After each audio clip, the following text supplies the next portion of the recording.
Hello ladies and gentlemen, Big Daddy Top Hat here. Recently on this channel I covered The Simpsons Bart vs the Space Mutants, the first ever Simpsons console game and a title that disappointed me immensely during my childhood. The low quality of such a title would put me off of purchasing another Simpsons title for many years to come, with no plans to buy any more.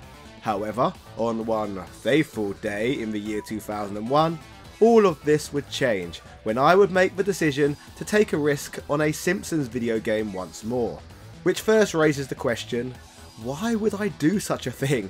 And secondly, how could a Sony PlayStation game possibly be as close to as bad as what I'd experienced on the NES previously? After all, you know what they say? Fool me once.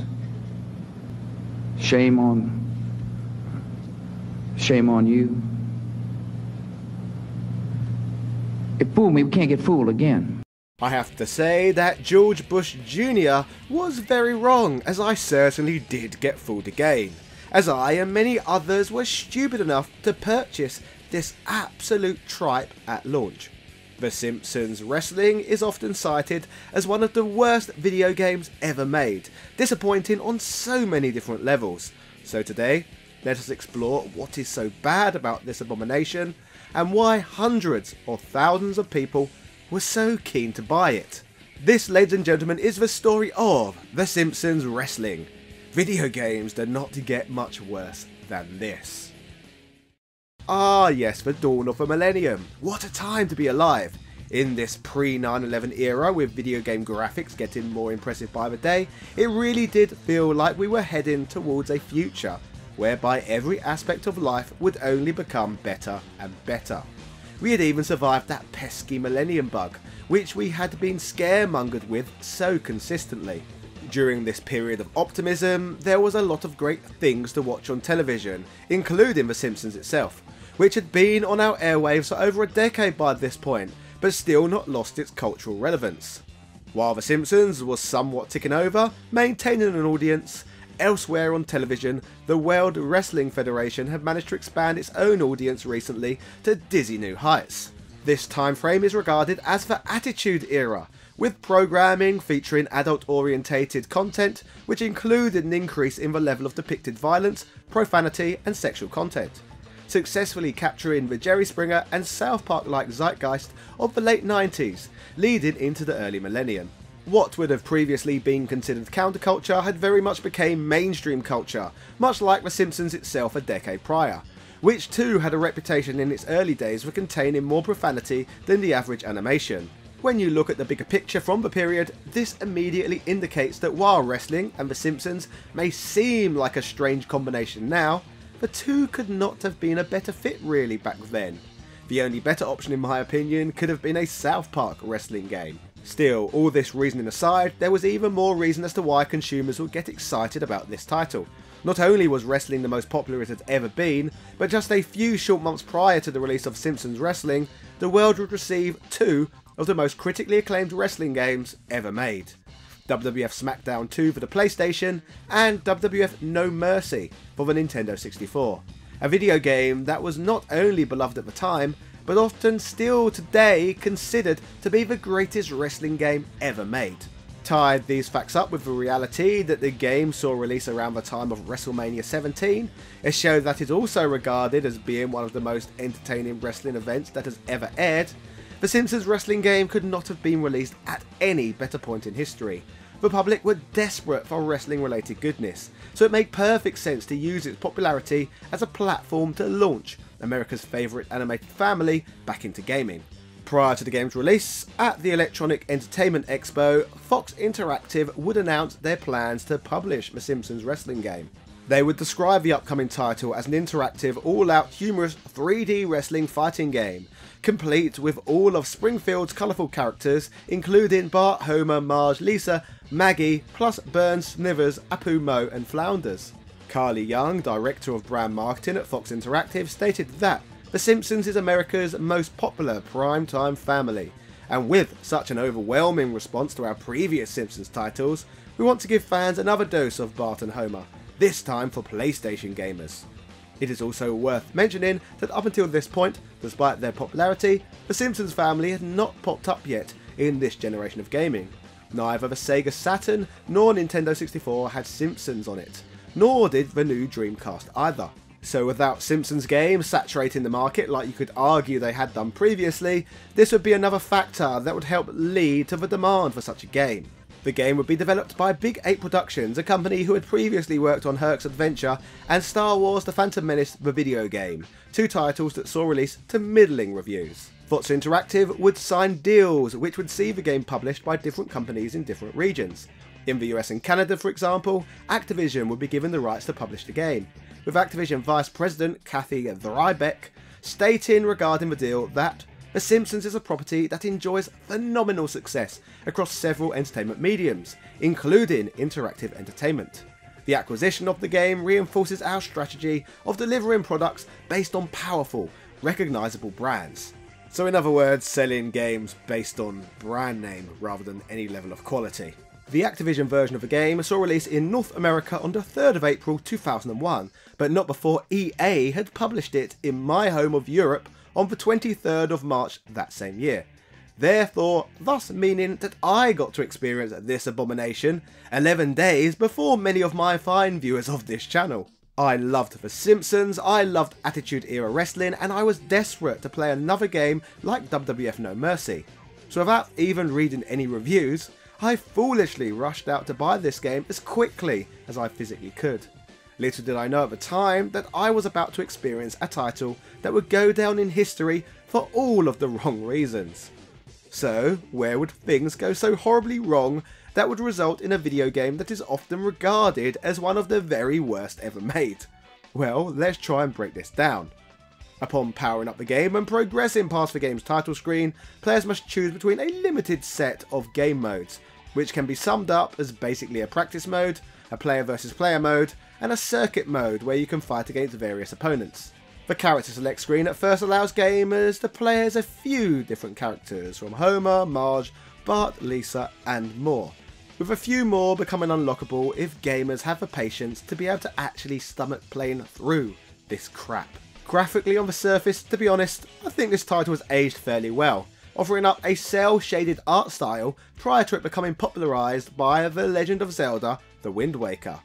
For a Sony PlayStation game, I don't feel it looks too bad. I don't even have an issue with all the cardboard cutout characters standing in the stage backgrounds, as it gives the game a Parappa the Rapper or Paper Mario looking vibe.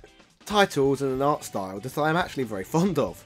Players also get to hear the smooth sounds of Kent Brockman as he calls the in-ring action, further linking the show and the game.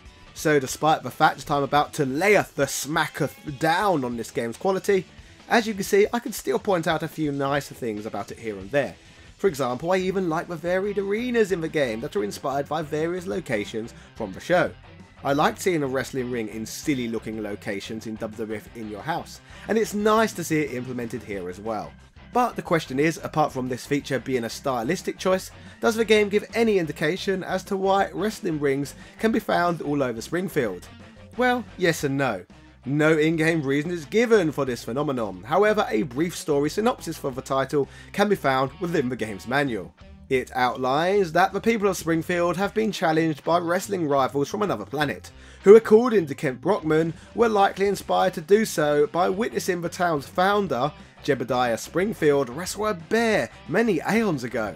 Basically, since the aliens travelled from many light years away, they only managed to witness this from observing at home very recently, so headed to Springfield at the speed of light to take on challengers, which is why there are various rings located around the town. Now I don't know what the manual's writers were smoking when they came up with this story, but I think we can all agree that it seems like it was powerful stuff. As you have probably noted through all the gameplay footage you have seen during the course of this video, The Simpsons wrestling gameplay is where everything completely falls apart, as on this front the entire game is a complete disgrace. For those like myself who are hoping for a somewhat competent wrestling game experience with this one, they will be severely disappointed, as functionally referring to this title as a wrestling game to begin with almost feels like false advertisement in itself, as the game contains pro wrestling matches in the loosest possible sense. Before bouts take place, fighters verbally taunt one another in a feature that is ripped straight from the old WWF Attitude game, which I will roll for you now. got 2 words for you. Why can't we all just get along? Listen, Frink, your scientific rays are useless against my righteous praise. Give up, Ned.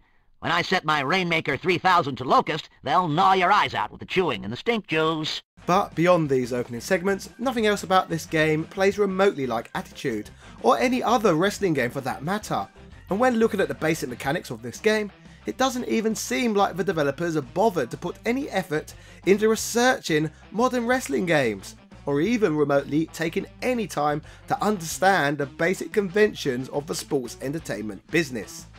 For starters, rather than matches taking place in one-fall encounters with a time limit, for some bizarre reason this game includes a round system like boxing.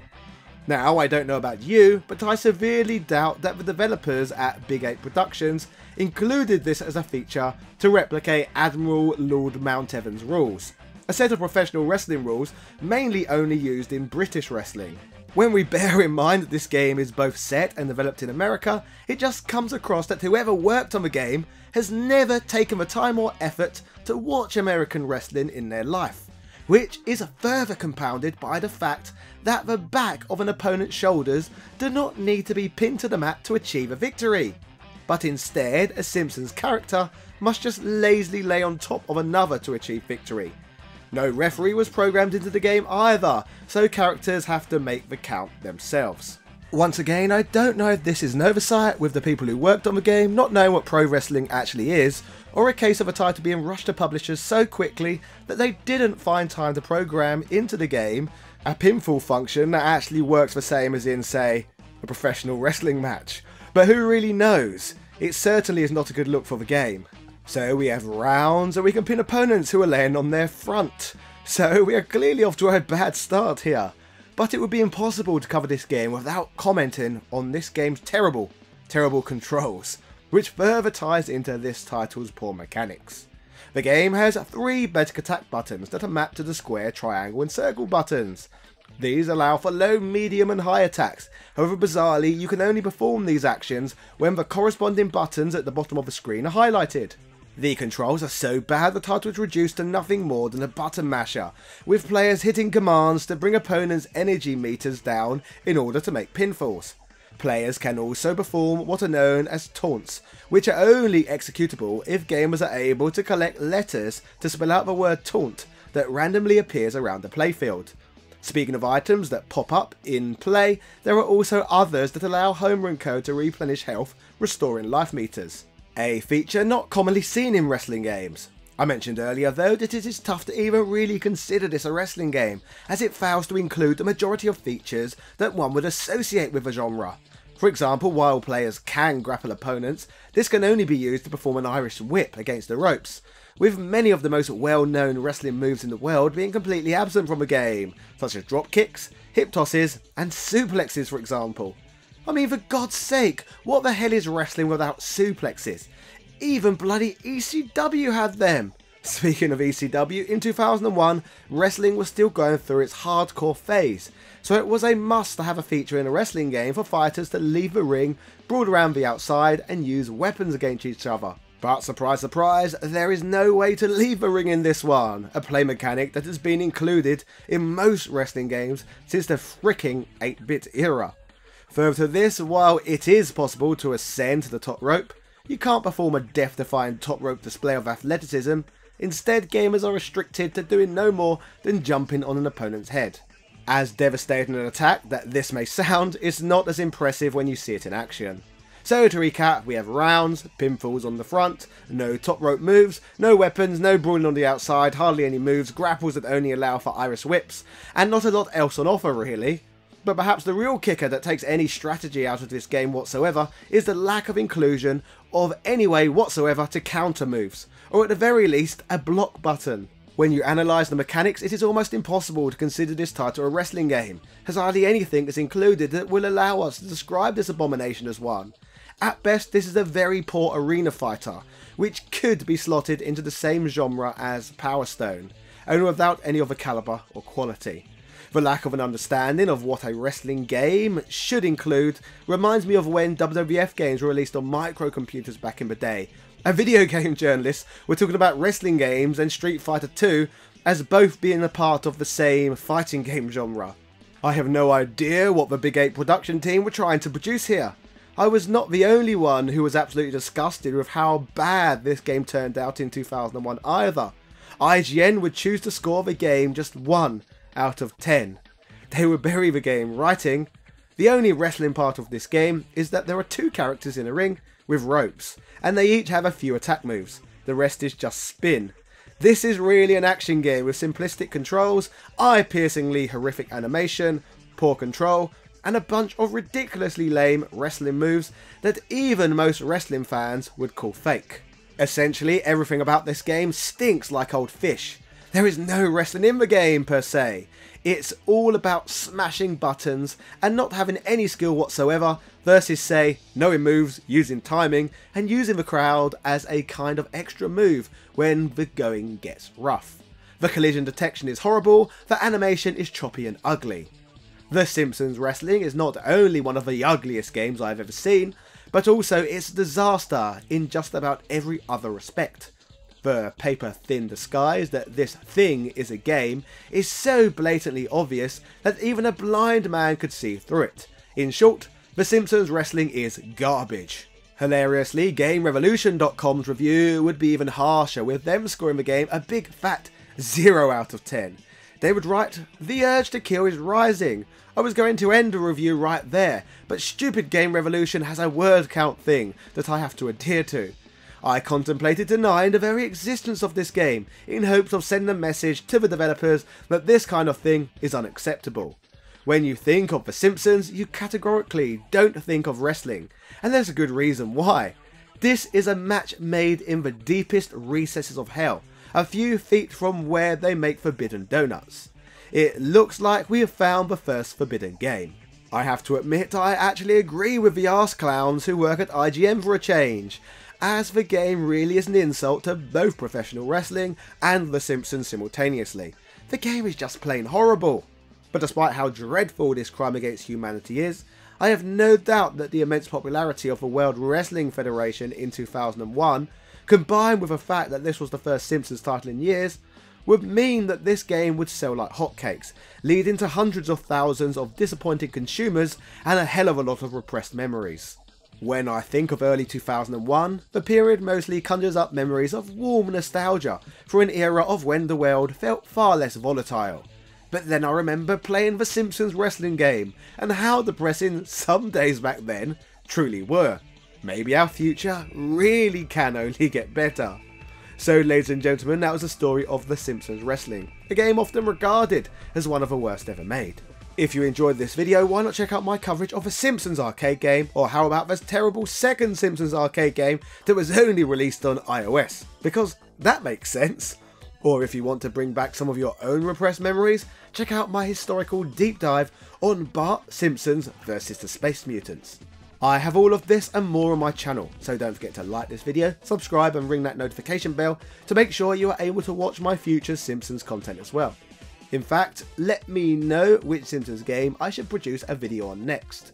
Speaking of my videos, these are in part possible thanks to my Patreon backers. So additional thank yous go out to A Murder of Crows, Carl Johnson, Sebastian Velez, Hale Polo Lopez, Nostalgia Collector, Ben Harradine, Corey Imar Sr., Run Ditched, Evan Woodder, Philip Namp, Azarakai, Joaquin Varela, Mike Alex, Ego, Jordan Durant, Ian Boyle, Nick Daniels, Princess Zana, Daniel Daly, Computer Man, House of a Ted, Gary Pinkett, ECU Professor, Johnny Holly, August Piazza, Justin Wang, Capcom vs SNK, Hermes Gonzalez, Man Shovel, Michael Hall, Sang Hee, Norma Stitz, Langston Miller, Noob, Sarah Powell, Vlamik Renee, Marvin Araliga, TOG Driver, Louis Viant, John Bates, David Ball, Chris Fisk, Rick67, Antonio Rodriguez, Craig Jenkins, Since Bases, Punk Toast, and everybody else who backs this channel on Patreon. I cannot tell you how much I appreciate it, and it helps me to be able to produce these videos. Thank you so very, very, very much. Yeah! Cheerio!